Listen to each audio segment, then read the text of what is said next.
शब्द आहे नदी सुधार प्रकल्प. अहो, नदी सुधार प्रकल्प हे नावच चुकीचं वाटतं. नदी घाण केली कुणी, त्याला सुधारित करायची गरज पडती कुणामुळं आणि कशासाठी? अहो, नदीला आहे तशीच निसर्गातच राहू द्या ना. अहो, ती निसर्गातच तुम्ही असताना तिला तुम्ही ड्रेनेज जोडलंय, तुम्ही सांडपाणी जोडलंय, तुम्ही त्यांना मैला मिश्रित पाणी जोडलंय, सगळं घाण तुम्ही केली आणि आता नदी सुधारच्या नावाखाली तिथं तुम्ही फंडिंग टाकून तिथं स्वतःची घरं भरायचं काम करणार का? नदी सुधार हे गरजच नाही. निसर्गातच जशी नदी असती ना तशी तिला राहू द्या.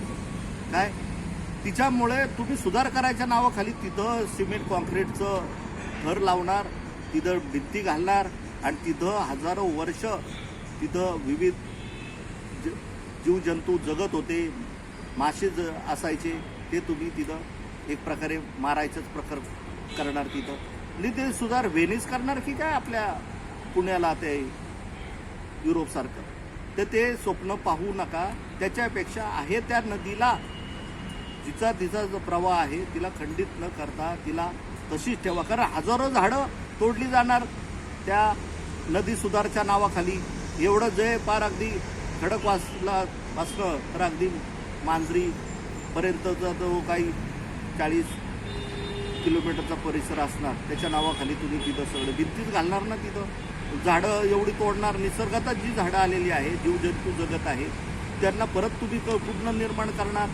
त्याच्यापेक्षा आहे त्या नदीला आहे त्या परिस्थितीत न ठेवता तुम्ही केलेली घाण ही जर सुधारली, नदी सुधार करण्यापेक्षा तुम्ही केलेली घाण सुधारा. नदी सुधार नाव देत आहे, नदी सुधारलेलीच आहे, नदी ही जीवनदायिनीच आहे. तुम्ही सुधारलेले नाही, तुम्ही केलेली घाण सुधारा, तरच ती निसर्गातच जी नदी आपली मुळामुठा जी आहे पुण्याचं जीवनवाहिनी ती योग्य पद्धतीने चालू राहील.